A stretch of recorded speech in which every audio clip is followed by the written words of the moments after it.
অসভ্য, অভদ্র, জঘন্য, ফালতু লোক! কোনো সাহসে আপনি আমার পোশাকে হাত দিয়েছেন? ন্যূনতম কমন সেন্স নেই? স্বামীনের লজ্জার সীমা রইল না।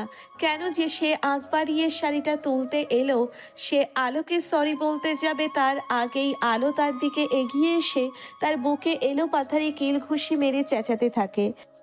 অসভ্য লোক! কোন সাহসে আমার জিনিসে হাত দিয়েছেন? জঘন্য লোক কোথাকার, ফালতু লোক! স্বামীন আলোর দিকে তাকিয়ে আছে। ভীষণ ক্ষেপে গিয়েছে মেয়েটা। সে নরম গলায় বলে, মারছো কেন আমাকে আলো? আমি বুঝতে পারিনি, দেখছিলাম তোমার শাড়িটা ভিজে যাচ্ছে তাই। আলো স্বামীনের কোনো কথা শোনে না। একটা ধাক্কা দিয়ে সে নিচের পোশাক নিয়ে ঘরের ভিতরে চলে যায়।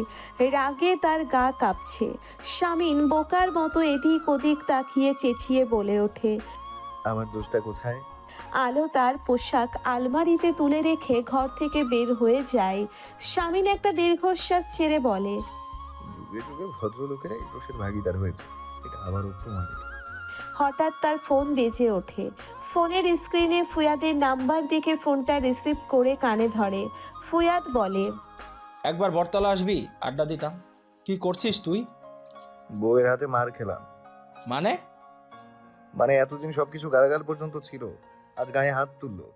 উপকার করতে গিয়ে আজ এত বড় একটা বাস খেয়েছি। ইলহামকে দেখে দরজা থেকে জুঁই সরে দাঁড়ায়। ইলহাম ক্লান্ত ভঙ্গিতে ভিতরে ঢোকে। তার মাথাটা ভীষণ ধরেছে। সোজা গিয়ে জুঁইয়ের বিছানায় উপুর হয়ে শুয়ে পড়ে সে। জুঁই দরজা বন্ধ করে ইলহামের দিকে এগিয়ে গিয়ে বলে, গিয়ে আবার ফিরে এলে যে? কি হয়েছে বাড়িতে? তোমার ভাই কেন ডেকেছিল? বাড়ি থেকে লাথি মেরে বের করতে ডেকেছিলে? নিচু স্বরে বলে ওঠে ইলহাম। জুঁই বিছানার একপাশে বসে চাপা স্বরে চেঁচিয়ে বলে ওঠে। হোয়াট? বের করে দিয়েছে বাড়ি থেকে। জুঁইয়ের মুখে হাসি ফোটে। সে নিজের খুশি প্রকাশ না করে বলে, দেখ, যেও না ও বাড়িতে। তোমার সম্পত্তি তুমি বুঝে নিয়ে ওদের সাথে সম্পর্ক শেষ করে দাও। ইলহাম চিত হয়ে শুয়ে জুঁইয়ের দিকে তাকিয়ে বলে, সম্পত্তি কিচ্ছু পাবো না আমি, ভাইয়া সাফ সাফ জানিয়ে দিয়েছে। জুঁই যেন আকাশ থেকে পড়ল। হতবাক হয়ে বলে, মানেটা কি? ইলহাম জুঁইয়ের কথার উত্তর না দিয়ে কণ্ঠে এক রাশ হতাশা নিয়ে বলে ওঠে, ইহানের জন্য কষ্ট হচ্ছে খুব, ওর কথা মনে পড়ছে। রাগের মাথায় বাড়ি থেকে বেরিয়ে এসেছি, এখন যাব কি যাব না ভাবছি। জুঁই প্রচণ্ড বিরক্ত হয়ে যায়। সে তার বিরক্তি প্রকাশ না করে বলে, এখন তোমাকে বলেছে সম্পত্তি দেবে না, আর তুমি মেনে নিলে? অদ্ভুত। ইলহাম উঠে বসে জুঁইয়ের দিকে তাকিয়ে বিরক্ত ভঙ্গিতে বলে, আমি আমার ছেলেটার জন্য কষ্ট পাচ্ছি, আর তুমি সম্পত্তি নিয়ে পড়ে আছো? আচ্ছা একটা কথা বলো তো জুই আমাকে, আচ্ছা একটা কথা বলো তো জুই, আমাকে নাকি আমার সম্পত্তিকে, কোনটাকে তুমি বেশি প্রায়োরিটি দাও? জুঁই থতমত খেয়ে বলে, অবশ্যই তোমাকে। আমি তো তোমার ভালোর জন্যই বলেছিলাম। আমাকে যদি প্রায়োরিটি দিতেই, তাহলে আমার সন্তানকেও প্রায়োরিটি দিতে। তোমার কণ্ঠে সবসময় ইহানের জন্য তুচ্ছ তাচ্ছিল্য দেখি, এসব আমি বরদাস্ত করব না জুই। জুঁই নরম সুরে বলে, তুমি ভুল ভাবছো ইলহাম। আমি আম সরি। ইলহাম বলে, ঠিক আছে, আমার মাথাটা বেশ ব্যথা করছে, চুলগুলো একটু টেনে দাও মাথার, কপালটা একটু মাসাজ করে দাও। জুঁই একবার নিজের হাতের দিকে তাকিয়ে ইলহামের দিকে তাকিয়ে আহ্লাদি গলায় বলে, আমি এইমাত্র নেল পলিশ লাগিয়েছি ইলহাম। তোমাকে ওষুধ এনে দেই মাথা ব্যথার? ইলহাম জুঁইয়ের দিকে কিছুক্ষণ তাকিয়ে থেকে বলে, কিছু লাগবে না, তুমি আমার সামনে থেকে যাও। বলো বাবা। ইহানের তার ডাকে স্বামীন পিছু ফিরে তাকায়। ইহান তার কাছে এগিয়ে আসে। স্বামীন ইহানকে কোলে তুলে নিয়ে বলে, কি হয়েছে বাবা? বাবা কখন আসবে বলো বাবা? বাবাকে কেন বেল করে দিলে বাড়ি থেকে? স্বামীন কিছুক্ষণ ইহানের দিকে তাকিয়ে থাকে, তারপর বলে, তুমি যখন কোনো দুষ্টুমি করো তখন তোমার টিচার তোমাকে কিছু সময়ের জন্য ক্লাসরুমের বাইরে দাঁড় করিয়ে রাখে না? ইহান মাথা নাড়ায়। স্বামীন বলে, তোমার বাবাও একটু দুষ্টুমি করেছে, তাই তাকে একটুখানি শাস্তি দিয়েছি। বাবা কি দুতুমি কোলেতে, কালো পেন নিয়ে নিয়েতে, কাউকে কতিয়েতে? স্বামীন মাসুম বাচ্চাটার দিকে তাকিয়ে আছে। সে কি উত্তর দেবে? ঈশিতা এসে দাঁড়ায় সেখানে। ইহানকে বলে, চলো আমার ঘরে চলো, আমার কাছে ঘুমাবে আজ। আমি মাম্মাল কাতে ঘুমাবো। শামিন ইহানের গালে হাত রেখে বলে। মাম্মা অসুস্থ শোনা, তুমি ফুপির সাথে যাও প্লিজ। ঘরে ঢুকে একটা দৃশ্য দেখে শামিন থমকে যায়। আলো জায়নামাজে বসে আছে, শামিন দাঁড়িয়ে থাকে। সামনে যে দৃশ্যটি সে দেখছে এটা সম্ভবত তার দেখা সবচেয়ে সুন্দর এবং চক্ষু শীতল করা একটা দৃশ্য। মাকেও সে এভাবে জায়নামাজে বসে থাকতে দেখত।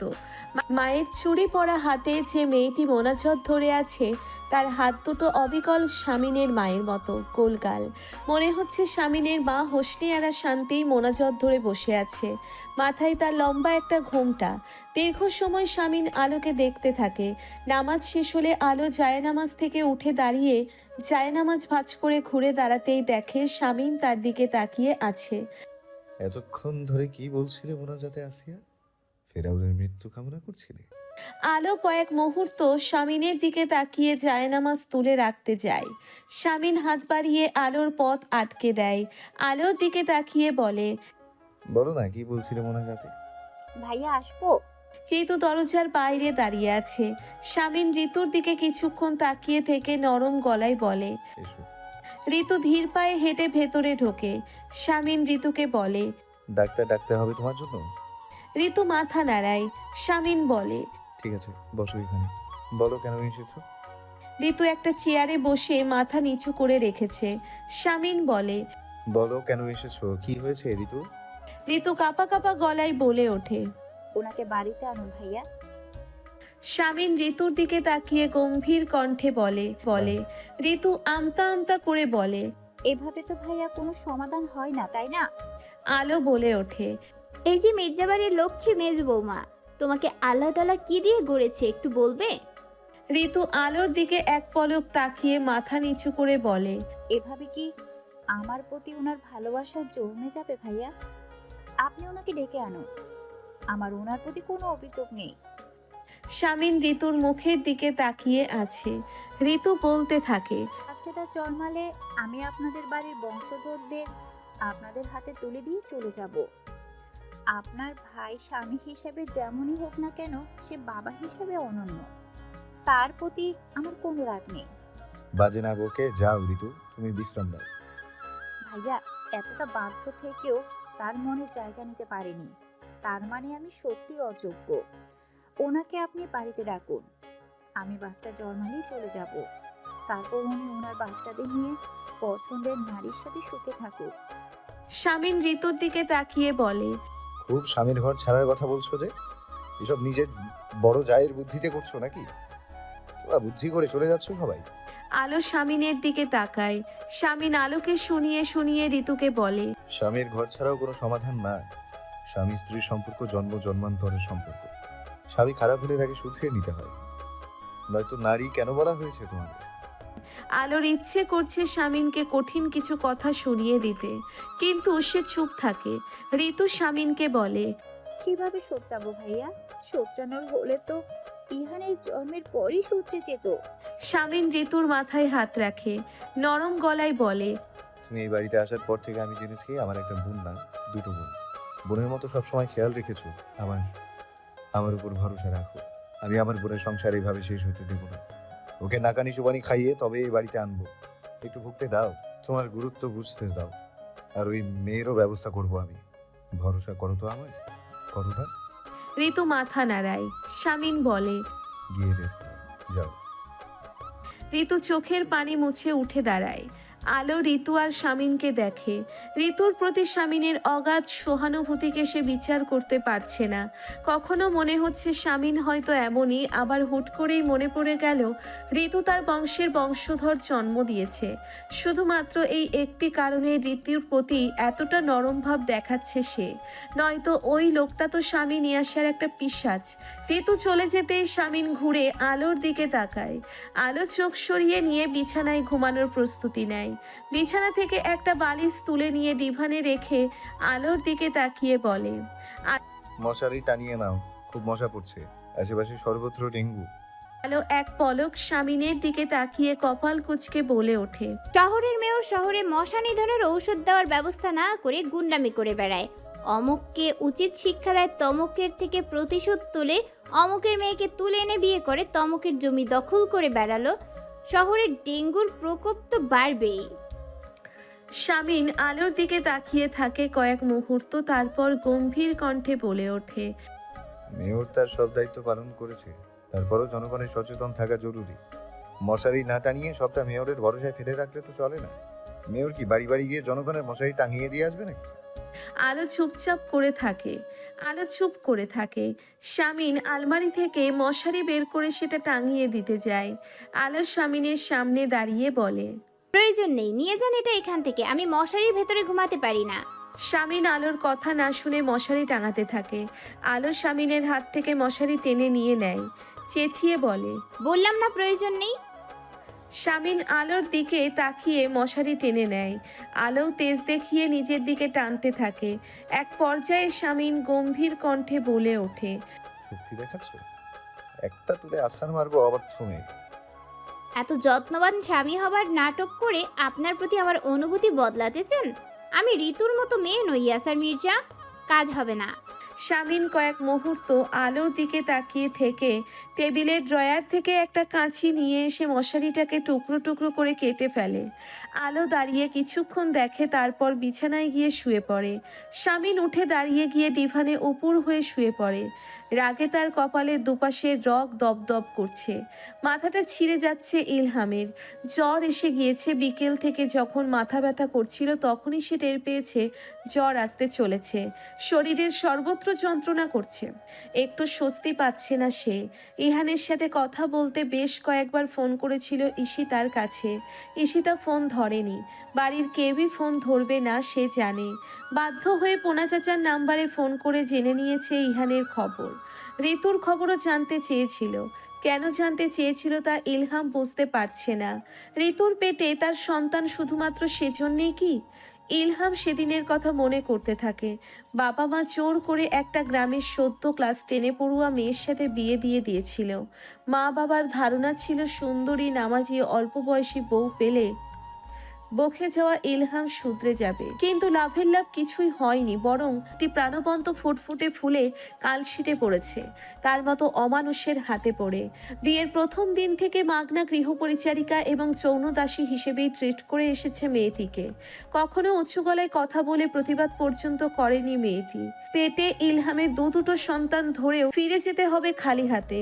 মাঝখানে স্বামীর ভালোবাসা কি সেটাই কখনো বুঝলো না।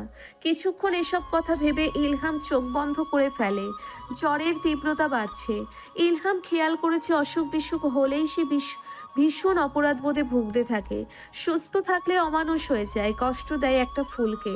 জ্বরের ঘোরে বিড়বিড় করে বলে ওঠে, থাকুক জ্বর, আজীবন থাকুক। মাথা ঘুরিয়ে সে তার পাশে ঘুমিয়ে থাকা জুঁইকে দেখে। একটা গভীর নিঃশ্বাস ফেলে মৃদুস্বরে ডেকে ওঠে, জুই। ঘুমের মধ্যে হু বলে সাড়া দেয়। ইলহাম বলে, জ্বরটা একটু মেপে দেখবে? জুঁই উঠে বসে, চোখ ডলতে ডলতে উঠে গিয়ে থার্মোমিটার নিয়ে এসে ইলহামের কপালে ধরে। জ্বর 102। ইলহাম কিছুক্ষণ জুঁইয়ের দিকে তাকিয়ে থেকে বলে, আমি বাড়ি যেতে চাই এক্ষুনি, এই মুহূর্তে। গাড়ি থামিয়ে ইলহাম নেমে পড়ে। সে ঠিকমতো দাঁড়িয়ে থাকতে পারছে না, মনে হচ্ছে এক্ষুনি পড়ে যাবে। রিয়াজ গেট বন্ধ করে ছুটে এসে বলে। ইলহাম নিষেধ করে, কলিং বেল টিপে দরজা খুলে দেয়। রাত 3টের সময় ইলহামকে দেখে সিতারা অবাক হয়ে তাকিয়ে থাকে। ইলহাম তাকে পাশ কাটিয়ে টলতে টলতে সিঁড়ির দিকে যায়। ফুলির মা এসে সিতারাকে ফিসফিসিয়ে বলে, নেশা করছে নাকি? তাহলে আজ বড় ভাইজান একে মেরেই ফেলবে। দরজায় ঠক ঠক আওয়াজ হয়।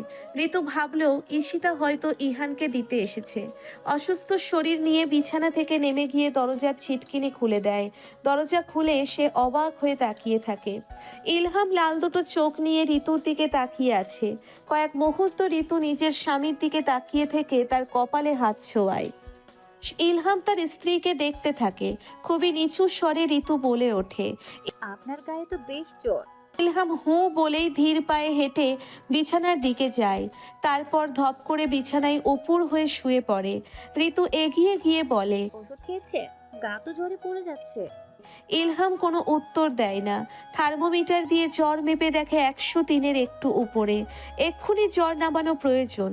কৃতু প্রায় ছুটে ঘর থেকে বের হয়ে দাঁড়িয়ে পড়ে। শামিনকে ডাকা যাবে না। ভাইয়া যদি ইলহামকে দেখে রেগে যায়। ঋতু নিজেই একটা বাটিতে পানি এনে ইলহামের মাথায় জলপট্টি দিতে থাকে। ইলহাম চোখ পিটপিট করে ঋতুর দিকে তাকিয়ে বিড়বিড় করে বলে ওঠে। দিও না এসব, প্রয়োজন নেই। ঋতু ইলহামের কোনো কথার জবাব না দিয়ে চুপচাপ নিজের কাজ করতে থাকে। কিছুক্ষণ পরে ঋতু বলে ওঠে। আপনার প্রেমিকা কেন করে না এসব? সে তো আর আমাকে বিয়ে করে আমার বাচ্চা পেটে ধরে আটকে যায়নি তোমার মতো বেহায়া নয়। ঋতু ইলহামের দিকে তাকায়। ইলহাম নিচু স্বরে বলে। ইহান কোথায়? ঋতু বিছানা থেকে নামতে নামতে বলে। আপু ঘরে, আমি নিয়ে আসছি। ইলহাম ঋতুর হাত টেনে ধরে। ঋতু বসে পড়ে। ইলহামের দিকে তাকাতেই ইলহাম বলে। দরকার নেই, তুমি দরজা বন্ধ করে এসো, আমি ঘুমাবো। ধীরে ধীরে নেমে ঋতু দরজা বন্ধ করে ইলহামের পাশে গিয়ে বসে। ইলহাম কাঁপা কাঁপা একটা হাত ঋতুর দিকে এগিয়ে দিয়ে তার পেটে হাত রাখে। ঋতু চমকে উঠে তাকায় তার স্বামীর দিকে। ইলহাম নরম গলায় বলে। আমি এই বাচ্চাটা চাই। জানি আপনি শুধু আমাকেই চান না। ঠান্ডা গলায় বলে ঋতু। তার কণ্ঠে না ছিল কোনো ক্ষোভ, না ছিল কোনো হতাশা। ইলহাম কিছু না বলে একটা ম্লান হাসি হেসে দেয়। তারপর দু চোখ বন্ধ করে শুয়ে থাকে চুপচাপ। ফ্রেশ হয়ে নিচে নামতেই ফুলির মায়ের কাছে ইলহামের বাড়িতে আসার খবর পেয়ে ক্ষেপে যায় শামিন। রেগে মেগে দোতলায় চলে গিয়ে দরজা ধাক্কাতে থাকে। কিছুক্ষণ পরে ঋতু দরজা খুলে দিয়ে শামিনের দিকে তাকিয়ে থাকে। শামিন বিছানায় শুয়ে থাকা ইলহামকে একবার দেখে ঋতুকে ধমক দিয়ে বলে। কেন ঢুকতে দিলে ওকে ঘরে? তোমাকে নিষেধ করেছিলাম না? পাঞ্জাবির হাতা গুটিয়ে ঘরের মধ্যে ঢুকতে ঢুকতে বলে। নেশা করেছে নাকি বেয়াদবটা? ঋতু শামিনের হাত টেনে ধরে। শামিন ঋতুর দিকে তাকায়। ঋতু বলে। ওনার গায়ে খুব জ্বর ভাইয়া, সারা রাত ছটফট করেছে জ্বরে, এইমাত্র কমিয়েছে। দয়া করে কিছু বলবেন না। দুপুর নাগাদ ইলহামকে হসপিটালে অ্যাডমিট করা হয়। জ্বরে অচেতন হয়ে গিয়েছিল সে। ঋতু এবং ঈশিতা তার সাথে হসপিটালে আছে। বিকেলের দিকে টেস্টে ধরা পড়ে ইলহাম ডেঙ্গু পজিটিভ। তাকে স্পেশাল কেয়ার ইউনিটে শিফট করা হয়। অবস্থা খুবই গুরুতর। বাড়িতে এসে শামিন পুরো বাড়িতে অস্বাভাবিক নিস্তব্ধতা খেয়াল করে। ফুলির মা এবং সীতারাকে ডাকতে থাকে সে। কেউ কোনো সাড়া দেয় না। দোতলা থেকে ইসমাম নেমে আসে। শামিন ইসমামের দিকে তাকিয়ে বলে। কোথায় যাচ্ছিস? হসপিটালে আমি গিয়ে ঈশিতা আর ভাবিকে পাঠিয়ে দেব। ভাবি তুমি তো অসুস্থ। সীতারা খালা কোথায়? ফুলির বাবা অসুস্থ, তাই ফুলির মা চলে গিয়েছে, আর খালা নিজেই অসুস্থ, আমি ছুটি নিয়েছি। শামিন চিন্তিত ভঙ্গিতে বলে। কি একটা মুশকিল হয়ে গেল। ইহানকে কে সামলাবে? বাড়িতে কোনো মেয়ে মানুষ নেই। কেন, তোমার বউ? ঠান্ডা গলায় বলে ইসমাম। শামিন ম্লান হেসে বলে। তাহলে তো হতোই। ইসমাম বলে। ইহানকে তোমার থেকে ভালো কেউ সামলাতে পারবে না ভাইয়া। ওকে তুমি দেখো, আমি যাচ্ছি, অসুবিধা হলে ফোন দিব। ইসমাম চলে যায়। শামিন ধীর পায়ে হেঁটে ইমতিয়াজ মির্জার ঘরের কাছে দাঁড়িয়ে পড়ে। ঘরের ভিতরে ইমতিয়াজ মির্জা ইহানকে বই পড়ে শোনাচ্ছে। শামিন তাদের বিরক্ত না করে নিজের ঘরে চলে আসে। দরজার নব ঘোরার শব্দ হতেই আলো নড়ে চড়ে বসে। সে একটা বই পড়ছিল। শামিন ঘরে ঢুকে ফ্রেশ হয়ে আলোর সামনে গিয়ে দাঁড়ায়। আলোর দিকে একটা প্যাকেট এগিয়ে দিয়ে বলে। এটা নাও। আলো কপাল কুঁচকে প্যাকেটটার দিকে তাকিয়ে বলে। কি এটা? তোমার জন্য একটা ফোন। বাবা মায়ের সাথে কথা বলবো। আর মাত্র 19 দিন আছি এই বাড়িতে। 19 দিনের জন্য কোনো ফোনের দরকার নেই আমার। শামিন আলোর দিকে শীতল দৃষ্টি দিয়ে তাকিয়ে আছে। হঠাৎ করে প্রচণ্ড রাগ হচ্ছে আলোর উপরে। ঔদ্ধত্যের একটা সীমা থাকে। এই মেয়েটা দিনকে দিন সেটা ক্রস করে ফেলেছে। এত ক্ষমা চাইবার পরেও একটু নরম হবার নাম নেই। শামিন ফোনটা বিছানার উপর ফেলে রেখে আলোকে হতবাক করে দিয়ে আলোর হাত ধরে বলে। চলো। কোথায়? আগামী 19 দিন তো তুমি আমার বউ। তো আগামী 19 দিন তুমি আমার সংসার সামলাবে। মানে? আলো বলে। হতভম্ব হয়ে যায় আলো। শামিন দাঁতে দাঁত চেপে বলে। রান্না করবে, চলো রান্নাঘরে। আলো অবাক চোখে শামিনকে দেখছে। শামিন আলোকে টানতে টানতে নিচতলার রান্নাঘরে নিয়ে আসে। আলো অবাক চোখে শুধু শামিনকেই দেখছে। শামিন গম্ভীর কণ্ঠে বলে ওঠে, ফ্রিজে মাছ, মাংস, সবজি সব আছে।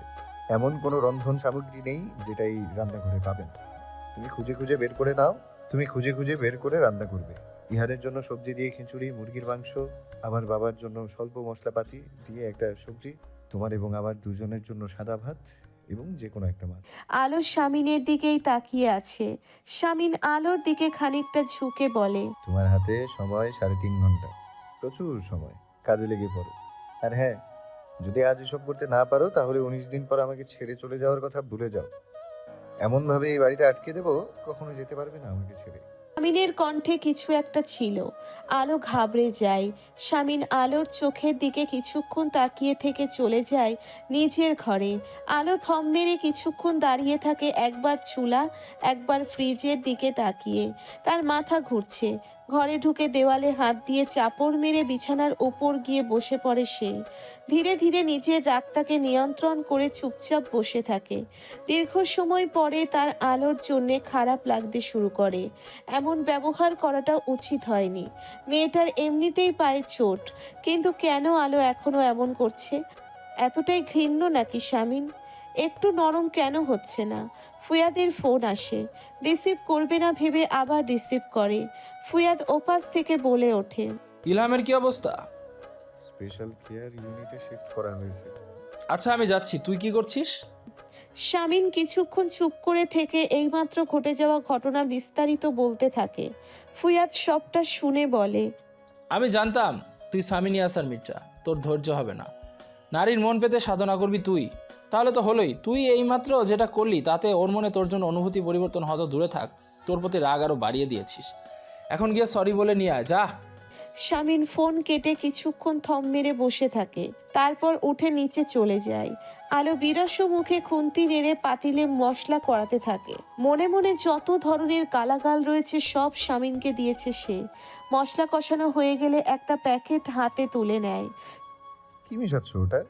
শামিন পেছন থেকে বলে, তার দৃষ্টি আলোর হাতের দিকে। আলো ঘুরে দাঁড়িয়ে শামিনের দিকে তাকায়, তারপর তার হাতের প্যাকেটটার দিকে তাকায়। শামিন বলে, কি মিশাচ্ছিলে? বিষ জাতীয় কিছু? আলো থমথমে মুখ নিয়ে দাঁড়িয়ে থাকে। শামিন আলোর দিকে এগিয়ে এসে বলে, মানুষ যদি গরু ছাগলের সাথেও বসবাস করে দীর্ঘদিন, তাহলে তাদের প্রতি মায়া জন্মে মানুষের। আমার প্রতি তোমার জন্মানো না, এখন বিষ খাইয়ে মারতে চাইছো আমাকে? এই যুগের আসিয়াগুলো এত নিষ্ঠুর কেন? আলো চোখের তুলো শামিনের চোখে চোখ রেখে ঠান্ডা গলায় বলে, টেস্টিং সল্ট, তরকারির স্বাদ বাড়াতে দিচ্ছিলাম। আমার রান্নার হাত বাজে, খেতে পারতেন না কেউ। শামিন আলোর দিকে এক পলক তাকিয়ে উচ্চ শব্দে গা গুলিয়ে হাসতে থাকে। দীর্ঘ সময় পরে হাসি থামিয়ে বলে, আই নো ওটা কি, তোমাকে ভরকে দিতে মনে করছিলাম। তুমি ঘরে যাও, যাও এক্ষুনি। ফ্রিজে সব রান্না করা আছে, গরম করে নিলেই হয়ে যাবে। ট্রিটমেন্ট চলছে ইলহামের। ঋতু, ঈশিতা, ইসমাম পালা করে গিয়ে হসপিটালে থেকেছে। অবস্থার কিছুটা উন্নতি হয়েছে। 1 সপ্তাহ পরে ইলহাম পুরোপুরি সুস্থ হয়ে গেলে তাকে বাড়িতে নিয়ে আসা হয়। সব কিছু আগের মতো স্বাভাবিক। ইলহাম শামিনের মুখোমুখি হয়নি। শামিনও জুয়ের বিষয়ে ইলহামের সাথে কোনো কথা বলেনি। সে অপেক্ষা করছে ইলহামের সুস্থতার জন্য।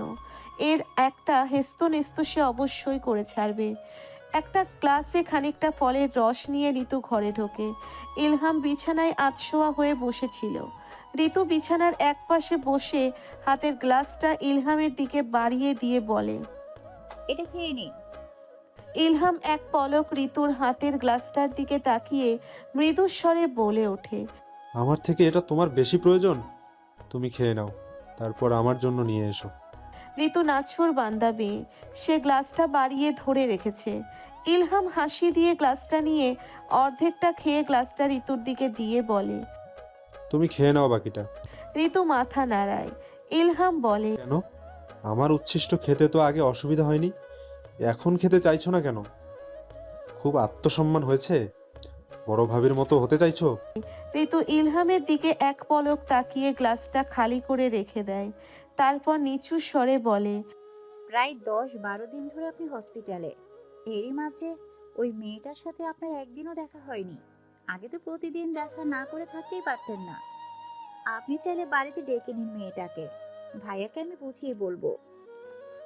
ইলহাম হেসে ফেলে, নিচু স্বরে বলে, তোমার মতো স্ত্রীর স্বপ্নই পুরুষরা দেখে। নিজের স্বামীর পরকীয়ার মতো জঘন্য অপরাধকে কতটা সাপোর্ট করছো? ঋতু চুপ করে থাকে। ইলহাম দুর্বল হাতে ঋতুকে টেনে আস্তে আস্তে নিজের কাছে যায়। ঋতু পাথরের মতো হয়ে থাকে।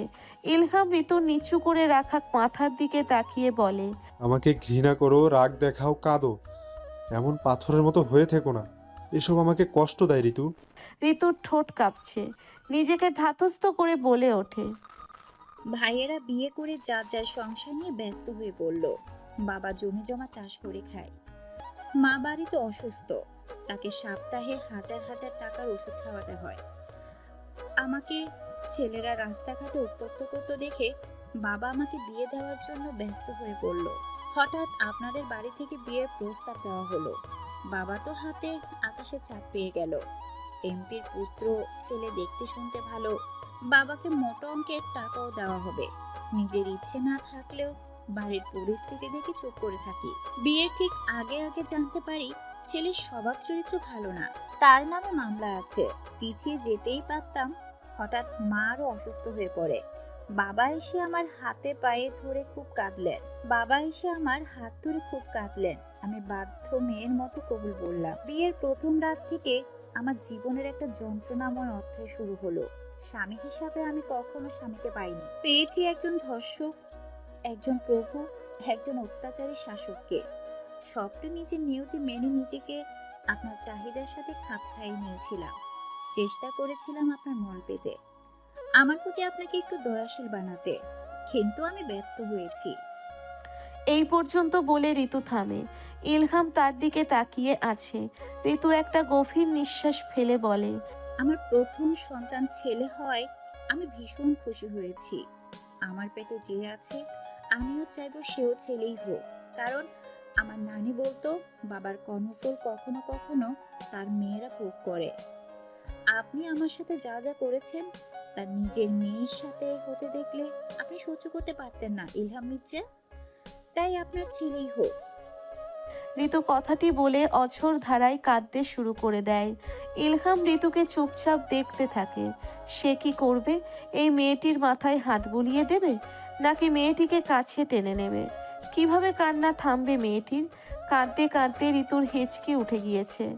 কিছুক্ষণ পরে শাড়ির আঁচল দিয়ে নিজের চোখ মুছে দিয়ে উঠে একটা ট্যাবলেট আর 1 গ্লাস পানি নিয়ে এসে ইলহামের দিকে দিয়ে বলে, এটা খাওয়ার সময় হয়েছে। ইলহাম ঋতুর দিকে তাকিয়ে ট্যাবলেটটা নিয়ে মুখে দিয়ে পানি খেয়ে নেয়। তারপর বলে, এখানে বসো। ঋতু চুপ করে দাঁড়িয়ে থাকে। ইলহাম ধমক দিয়ে বলে, বসো ঋতু। ঋতু ধীরে ধীরে বসে। তারপর কাঁপা কাঁপা গলায় বলে, আমার ব্যর্থতা। এত সুন্দরী হয়েও আপনাকে আমি মুগ্ধ করা তো দূরের কথা, নিজের প্রতি আপনার মনে মায়া জন্মাতেই পারিনি। এত বছর সংসার করার পরেও কত সহজে সিদ্ধান্ত নিয়ে ফেললেন আমাকে তাড়িয়ে দেবে। অথচ আমাকে দেখেন, জানি আপনি আমায় ভালোবাসেন না, আপনি একজন অত্যাচারী। তবুও আপনার সাথে তালাক হবার কথা কল্পনা করলেই বুকটা হু হু করে উঠছে। কিছুক্ষণ চুপ করে থেকে ভেজা দুটো চোখ তুলে ইলহামের দিকে তাকায় ঋতু। কান্না ভেজা কণ্ঠে বলে, ধর্মে তো অনুমতি আছে, আপনি চাইলে ওই মেয়েটাকে বিয়ে করে ফেলতে পারেন। আমি আপনাকে অনুমতি দিয়ে দিলাম, তবুও আপনার দোহাই লাগে, আমাকে তাড়িয়ে দেবেন না আপনি। আমি মুখে যতই বলি বাচ্চাটা হলে চলে যাব, কিন্তু আমি নিজেকে চিনি ইহানের বাবা, আমি পারবো না। এর থেকে আপনি আমাকে মেরে ফেলেন। কাঁদতে কাঁদতে ইলহামের পায়ে পড়ে যায় ঋতু। ইলহাম উঠে ঋতুকে ধরে। আজ এই মেয়েটির চোখের কান্না তার করা সমস্ত অপরাধের পরিমাণ তার চোখে আঙ্গুল দিয়ে দেখিয়ে দিচ্ছে। ইলহাম ঋতুকে বুকে টেনে নিয়ে পিঠে হাত বুলাতে বুলাতে বলে, আচ্ছা ঠিক আছে, এসব পরে দেখা যাবে। আগে তুমি ঠিক হও। যা করছো তাতে আমার বাচ্চার ক্ষতি হবে। ঠিক হও ঋতু। ঋতু কান্না থামাতে পারছে না। ইলহাম তাকে শক্ত করে জড়িয়ে ধরে রেখেছে। ঋতুর কানের কাছে মুখ নিয়ে অস্ফুট স্বরে বলে ওঠে, আমার বাচ্চা না, আমাদের বাচ্চার ক্ষতি হবে ঋতু। কান্না থামাও, এবার কান্না থামাও। খেতে খেতে স্বামীর এক পলক ইসমামের দিকে তাকায়, তারপর বলে, মেসেজে বললি কিছু বলতে চাস, এখন বল।